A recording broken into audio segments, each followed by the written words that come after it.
విలువైనది, అది ఎంతో మధురమైనది, అది ఎంతో మధురమైనది. వాక్యము విలువైనది, అది ఎంతో మధురమైనది, అది ఎంతో. చీకటిని పారదోలుతున్నది, మనిషికి వెలుగునిచ్చుచున్నది. చీకటిని మనిషికి వెలుగునిచ్చుచున్నది.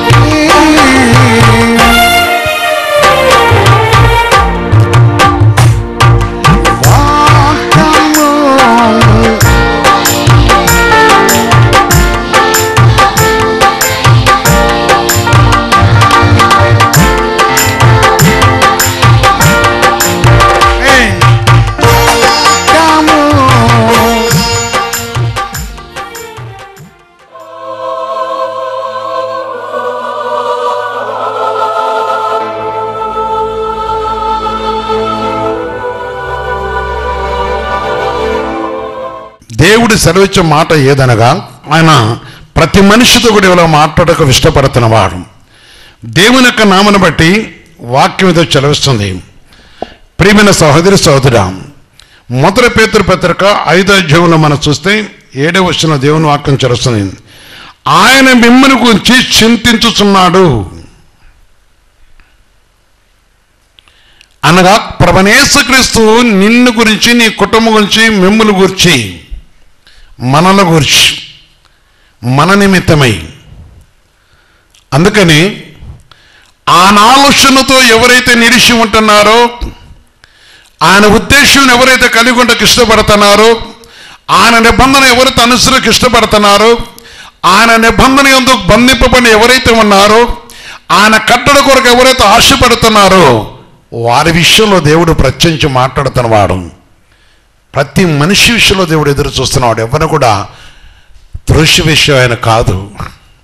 అందుకే ఇక్కడ వాక్యం చెలుస్తుంది, ఆయన మిమ్మల్ని గూర్చి చింతించుచున్నాడు గనక నీ చింత యావత్తు ఆయన మీద వేయుడి. నీ చింత యావత్తు ఆయన మీద వేయుడి. ప్రభువైన యేసుక్రీస్తు మీద ఎవరైతే చింత వేస్తున్నారో, ప్రభువైన యేసుక్రీస్తు మీద ఎవరైతే భారం మోపుతున్నారో, ప్రభువైన యేసుక్రీస్తుని ఎవరైతే నిలిచి ఉన్నారో, ప్రభువైన యేసుక్రీస్తుని ఎవరైతే ఆయన కాడి కింద ఉన్నారో, ప్రభువైన యేసుక్రీస్తు కట్టడికి ఎవరైతే లోబడుతున్నారో, ప్రభువైన యేసుక్రీస్తుకు ఆ నిబంధన ఎవరైతే అనుసరిస్తున్నారో, ప్రభువైన యేసుక్రీస్తుకు ఉద్దేశం ఎవరైతే నెరవేరుస్తూ ఉన్నారో, వారితో ఆయన చెప్తున్న మాట, నీ చింత ఆయన మీదే, నీ ఉద్దేశంలో సఫలం చేసేవాడు. నీ చింత ఆయన మీద వేసినప్పుడు నీ ఆలోచన సఫలం చేసేవాడు. నీ హృదయం ప్రభుకి ఇష్టంగా ఉండాలి. నీ గృహం ప్రభుకు అంగీకరణగా మార్చబడాలి. నీ ఆలోచన ప్రభునందు నిలిచి ఉండాలి. నీ నిర్ణయములు ప్రభుకు అంగీకారంగా ఉండాలి. ఆమేన్. యేసుక్రీస్తు వర్షంగా మహిమ కలుగాక. నీ నిర్ణయములు ప్రభుకు అంగీకారంగా ఉండాలి. ఈ వాక్యమనే ప్రియ సహోదరి సోదరుల వాక్యము చూడండి, కొందరు వారికి ఇష్టమొచ్చిన స్థలములలో వారికి అనుకూలమైన సాక్ష్యం చెబుతుంటారు. మేలును మరిచిపోయేవారు, మేలును విడిచిపెట్టేవారు, మేలును మరిచి ప్రభు ఆత్మని దూషించేవారు, దేవుని ఆత్మకు విరోధంగా మాట్లాడే నటన పనులు చూస్తుంటాం. ఈరోజు నీ కుటుంబంతో దేవుడు సెలవిచ్చేది, యవనస్తులమైన ఈతను, యవనస్తులైన ఈతను, లేక చిన్నవారితోనూ పెద్దవారితో, వృద్ధులతో కూడా ముసలిమ ముచ్చట్లో కాలము గడుపుకుంటూ నిందిస్తూ ఉన్నావు కదా. దయచేసి ఈ విషయాన్ని మనం గ్రహించాలి. నిన్ను ప్రేమించిన దేవుడు, నిన్ను కనికరించిన దేవుడు, నిన్ను గుంటలో పడకుండా కాపాడికి కరుణించే దేవుడు. ఆలోచించు, ప్రభు తట్టు చూసి పరిశుద్ధ దేవుని వైపు తిరిగి జీవగల దేవుని యొక్క మాటకు లోబడి ఎంత గొప్ప అభయము. ఆయన ప్రతి మనిషి హృదయములను, ప్రతి మనిషికి దుఃఖమును, ప్రతి మనిషికి వేదనను, ప్రతి మనిషికి కష్టమును చూస్తున్నవాడు. తెలిసి తెలియక చేసే పాపాన్ని బట్టి, తప్పు పనులను బట్టి, తొందరపాట్లు బట్టి, లేక మనం తీసుకునే నిర్ణయాలు బట్టి కొన్ని విషయాల్లో దుఃఖానికి గురవ్వాల్సి వస్తుంటుంది, కొన్ని నష్టపోవాల్సి వస్తుంటుంది. ఒక వ్యాపారస్తుడు ఒక చిన్న పొరపాటు చేస్తే ఎంతో నష్టపోతుంటారు, నాతో పంచుకుంటుంటారు. అదేవిధంగా ఒక స్టడీ పర్సన్ చేస్తున్న వారు కూడా ఒక చిన్న స్టెప్ తీసుకున్నప్పుడు వారి స్టడీలో జరుగుతున్న నష్టము, కోల్పోయిన వారు కొందరు నాతో చెప్పి ఏడుస్తూ ఉంటారు. కొందరు యూత్లో లేని దుఃఖాన్ని తెచ్చిపెట్టుకుంటారు వారి ఫ్రెండ్షిప్ని బట్టి. వారి ఫ్రెండ్షిప్తో, అంటే ఆ యవనస్తులతో ఉన్న ఫ్రెండ్షిప్ అనేది ఏదైతే ఉంటుందో వారు చాలా సులువైన రీతిలో బలమైన భారాన్ని తెచ్చుకుంటారు. విలువైన దాన్ని దుఃఖంగా మార్చుకుంటారు. శ్రేష్టమైన దాన్ని మరొకగా మార్చుకోవడం కారణం ఏంటంటే మనిషి దేవుడు మన కొరకు చింతపడుతున్నది తెలియక బాధ తెచ్చుకుంటారు. ఏదైనా కావచ్చు. ఈరోజు పరిశుద్ధతలు చెప్తున్న మాట, నీ చింత ఏ విషయంలో చింత? ఆత్మ విషయమై ఆశతో ఉన్నవా? ఆత్మను విడిచిపెట్టి లోక విషయంలో నువ్వు చింతపడుతున్నావా? అది ప్రభు ఇష్టపడ్డాడు. క్రీస్తుతో కలిసినప్పుడు నిన్ను బహుగా దీవించేవాడు, నీ ఉద్దేశంలో సఫలం చేసేవాడు, నీ ఆలోచనలు సఫలం చేసేవాడు, నీ నిర్ణయములైనా సఫలం చేసే దేవుడు. రా, నీ చింత నేను తీరుస్తాను, నేను మోస్తాను, నీకోసం చింతపడుతున్నాను. ఒక మనిషి ఒక విషయంలో నీతి క్రియలు కలిగి ఉన్నప్పుడు, వారికి ఒక కొరత ఉన్నప్పుడు ఆ కొరత నిమిత్తమై ఒకళ్ళు ఒక మాట అంటే, ఒకళ్ళు ఒక మాట అన్నప్పుడు దేవుడు ఆ విషయాన్ని వింటాడు కనుక నీకోసం చింతపడతాడు. వెంటనే నీ కార్యమును సఫలం చేయటకు ఇష్టపడుతుంటాడు, నేను ఆదరించడానికి ఇష్టపడుతుంటాడు. నా జీవితంలో నేను చాలాసార్లు కొన్ని విషయాలు చూశాను. పరిశుద్ధ దేవుడు నాకు అనుగ్రహించిన విషయాన్ని బట్టి నేను చూసిన విషయం చెప్తున్నాను. ప్రియమైన సహోదరి సహోదర, ఆయన సర్వశక్తి గల దేవుడు. మనం చింతపడుతూ ఉండటానికి ఇష్టపడేవాడు కాదు. కొందరు చాలా విషయాల్లో చాలా ఆయా సమయంలో చూస్తున్నప్పుడు వారి చింతను వారు మోస్తూ ఉంటారు. కారణం ఏంటంటే వారి పాపంతో వారే ఉండటానికి ఇష్టపడుతుంటారు. వద్దు, నీ పాపంలో తొలగించడానికి వచ్చిన యేసయ్య. అదే కాదు, కొన్ని సమయంలో కొన్ని సందర్భాలు చూసినప్పుడు కొందరు నాతో అంటారు, మేము చనిపోవాలనుకుంటున్నాం, ఈ అవమానం భరించలేమంటారు. లేక మేము ఈ విషయంలో కొన్ని విషయాలు నాతో మాట్లాడుతుంటారు. నేను అంటుంటాను, నీకేం పని? నీవెందుకు అపా దగ్గర పోవాలి? నీ చింత యావత్తు నిమిత్తమే బాధపడుతున్న యేసయ్య. నీకు ఏ విధంగా విడుదల కావాలో ఆ సొల్యూషన్, అంటే ఆ విషయాన్ని గురించి విచారణ చేయగలడు యేసయ్య. ఆ విషయంలో నీ జీవితానికి, నీ కుటుంబానికి నీకు కావలసిన మార్గం సిద్ధపరచబడే యేసయ్య. అందుకే ఆయన్ని వెతుకు, ఆయన సన్నిధిని వెతుకు, ఆయన ఉద్దేశాన్ని వెతుకు, ఆయన దగ్గర, ఆయన పాదాల దగ్గర అడుగు, ఆయన పరిశుద్ధి ఉన్న మార్గం వెతుకు. నిన్ను చూస్తున్న దేవుడా, నిన్ను ప్రేమించిన దేవుడా, నీపై తన కనికరించిన తండ్రి నిన్ను దాటిపోయేవాడు కాదా? ప్రియమైన సహోదరి సహోదరా, అందుకే ఇక్కడ అన్నాడు, దేవుని యొక్క పరిశుద్ధను బట్టి ఆయన చదివిస్తున్న మాట మనం చూస్తున్నప్పుడు, చింత యావత్తు ఆయన మీద వేయుడి, యావత్తు ఏది నీ మీద ఉంచుకోబోకు. ఒక పాపంతో నీవు చింతలో పడ్డావా? ఆయన తట్టు తిరుగు, పశ్చాత్తాపంతో తిరుగు. ఇదిగో ఈ పాపం నేను చేశాను, దీన్ని బట్టి నాకు దుఃఖం వచ్చింది, ఈ వేదన వచ్చింది. ఈరోజు కూడా ఒకళ్ళు నాతో మాట్లాడుతూ చెప్పిన వినకుండా భయంకర పరిస్థితి వచ్చిన మమ్మల్ని దుఃఖకాంతలు చేస్తుంది మా కూతురు. మేము చనిపోవు, నాకు ఎవరు లేరు, నా భర్త లేరు, దీని పరిష్కారం ఏంటని అడుగుతా ఉన్నది. చెప్పాను, ప్రభుత్వ తిరగమన్నాను. అవును, ఒక సమయంలో నేను కూడా ఒక విషయం చెప్పాను, ఆలోచించుకోమన్నాను. ఎక్కడ చేసింది ఈ మాట ఏమాత్రం కూడా తను అంగీకరించలేదా, తనంత మాత్రం ఒక చారనే లేదా. కొందరు కుమిలి ఏడుస్తూ ఉంటారు. నన్ను చూసి నాతో మాట్లాడుతూ వారు నాతో అంటుంటారు. అప్పుడు నేను గుర్తు చేస్తుంటాను ఏ టైంలో దేవుడు మాట్లాడాడు. ప్రియమైన సహోదరి సోదరా, నేటికైనా, ఈ రోజైనా, ఏ సమయమైనా ప్రతి మనిషిని కూడా ప్రేమించే దేవుడు.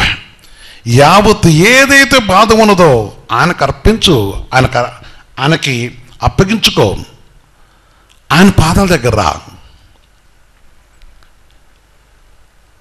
ఆయన పరిశుద్ధ సన్నిధిలో ఆలోచించండి. మనిషింత మోసేవాడు అనగా మన గురించి విశాలం చేసే దేవుడు, మన విషయమే ఆలోచించిన దేవుడు, తన ప్రజల కొరకు ఎదురు చూస్తున్న దేవుడు.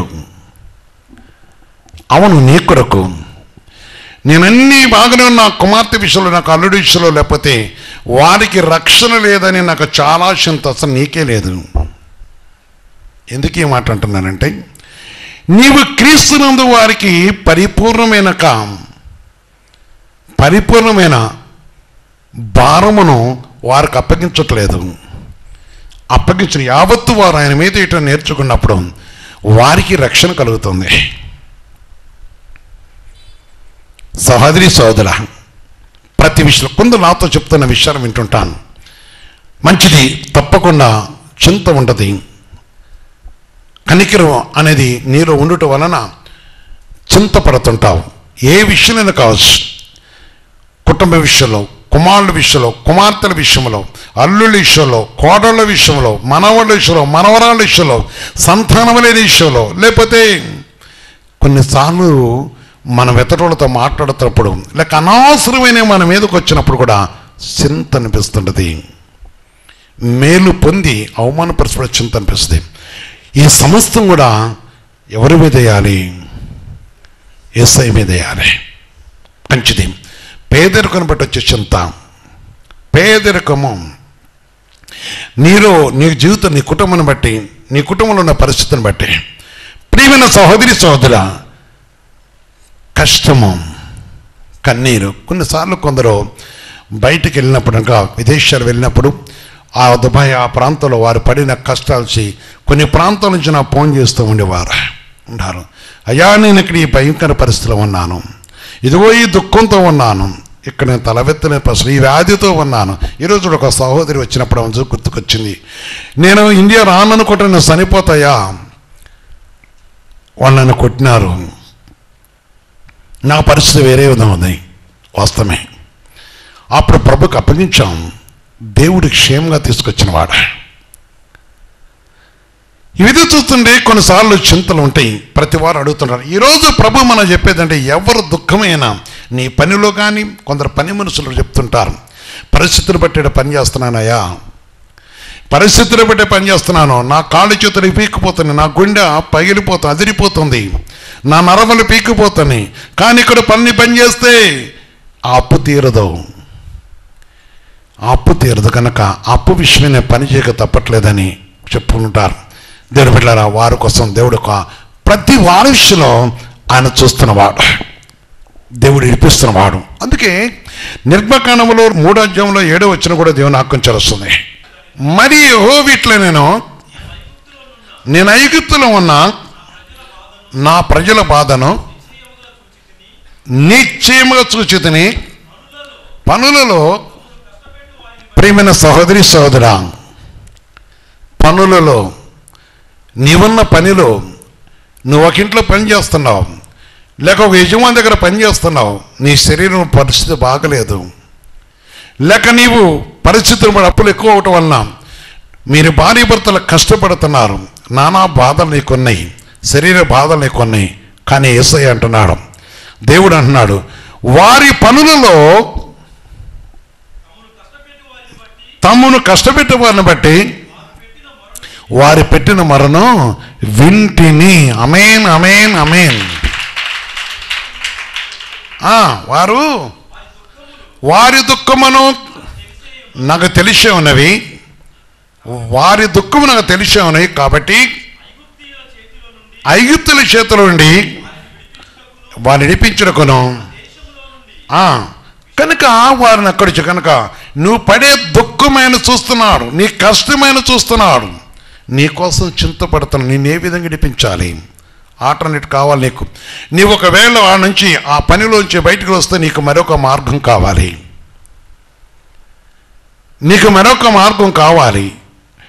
అందుకే నిన్ను చూస్తున్నవాడు. ఆలోచించండి, దేవుడు కార్యం చేసేవాడు. సహోదరి సహోదర, ఆయన నిన్ను చూస్తున్నవాడు. అందుకే వారి దుఃఖమును దేవుడు తన పరిశుద్ధ తన ప్రజలకు దుఃఖమును చూసేవాడు. నిర్గమకాండం 2వ అధ్యాయం 23-25 వరకు చూస్తే దేవుని ఆజ్ఞ వస్తుంది. అలాగున అనేక దినములు జరిగిన మీదట ఇశ్రాయేలీయులు తాము చేయుచున్న వెట్టి పనులను బట్టి నిట్టూర్పును విడుచుచు మొరపెట్టుచుండగా తమ ఎట్టి పనులను బట్టి వారి పెట్టిన మొర దేవుని యొద్దకు చేరెను. ఆమేన్. ఎవరి దగ్గర జరిగింది? మన మొర చేరదా? నీ మొర వినడా యేసయ్య? ఆలోచించు. దేవుని యొద్దకు చేరెను కాగా దేవుడు వారు మూడుగురు విని అబ్రహాము, ఇస్సాకు, యాకోబులతో తన చేసిన నిబంధనను ఏం చేశాడు? ఆయన జ్ఞాపకం చేసుకున్నాను.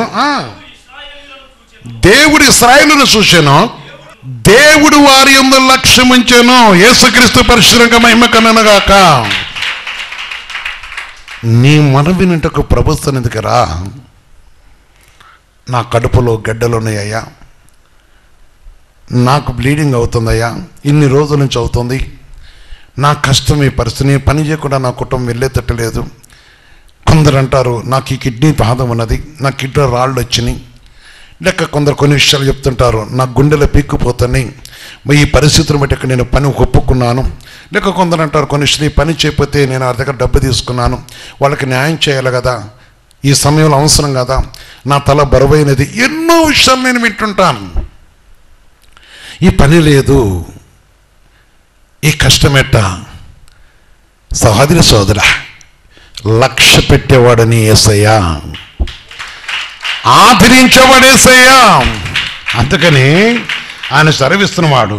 ఆయన మిమ్మల్ని గురించి చింతించుచున్నాడు కనుక నీ చింత యావత్తు ఆయన మీద ఏడి చింతించుచున్నాడు. లక్ష్య పెట్టడం అంటే అయ్యో నా బిడ్డలని ఆయన చింత పెడతాను. నీ కుటుంబ విషయంలో, నీ విషయంలో ఆయన చూస్తున్నవాడు. అందుకని యేసయ్య మనతో ఉండాలి అని నేను ప్రేమిస్తుంది దేవుడు. అందుకని చింత లేదు. ఎవరుంటే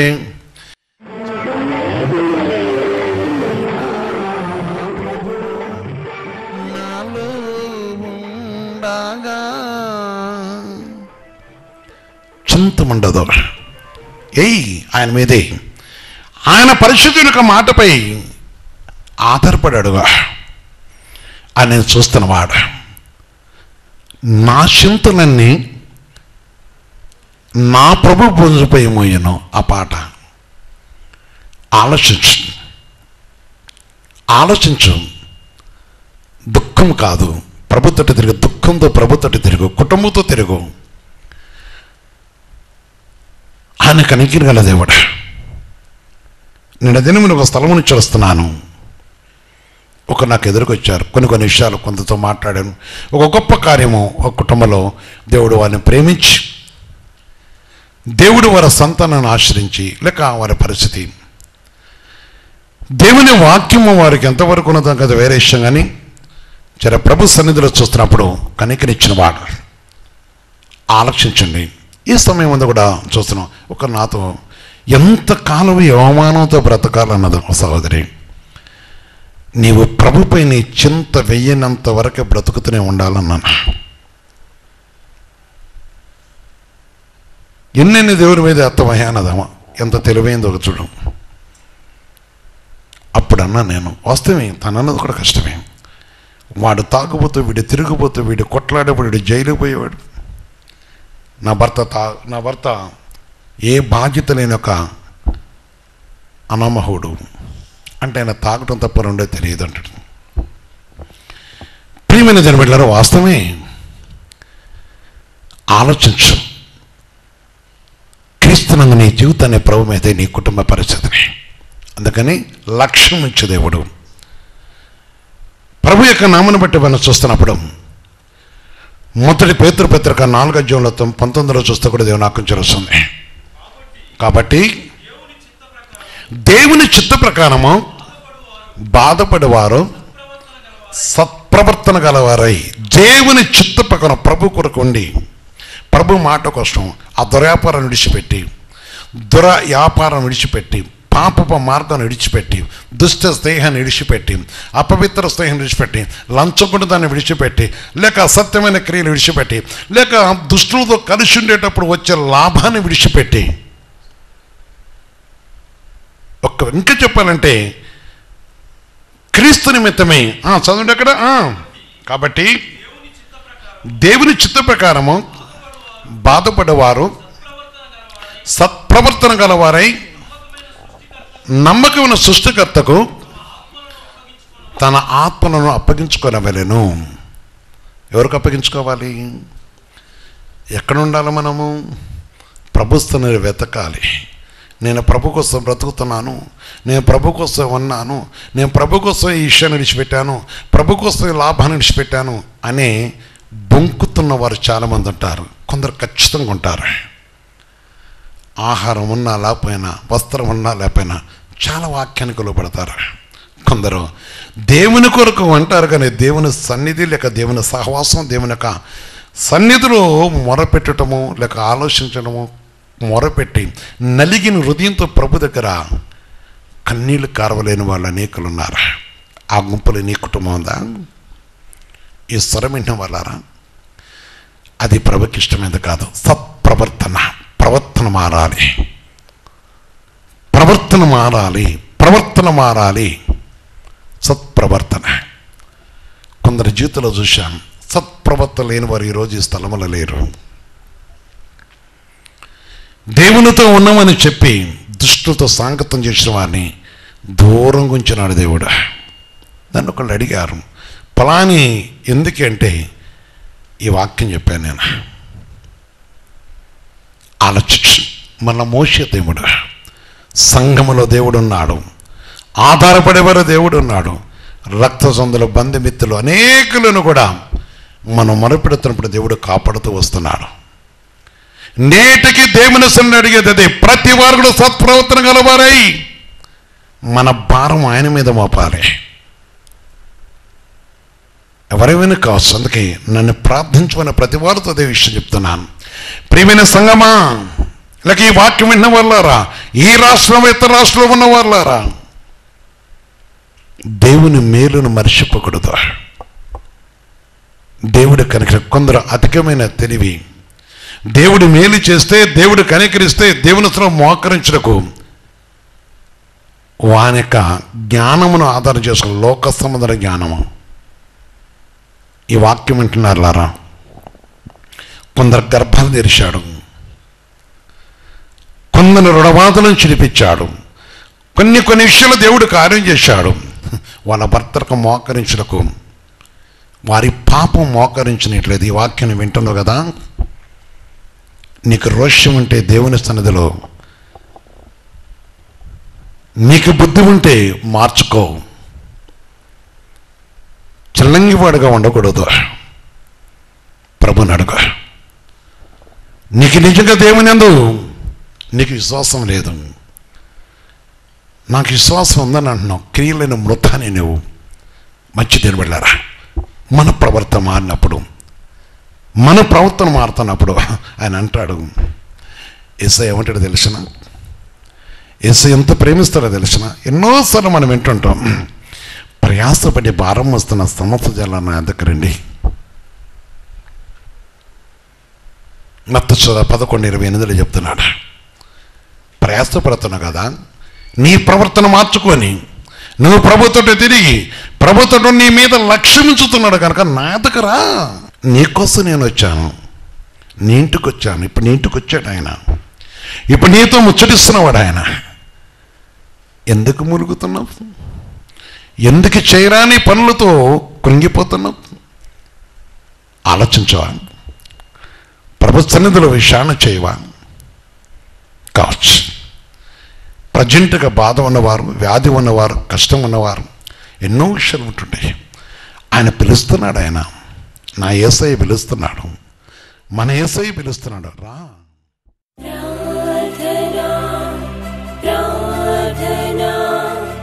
ఆదరించు యేసయ్యకు ప్రార్థన.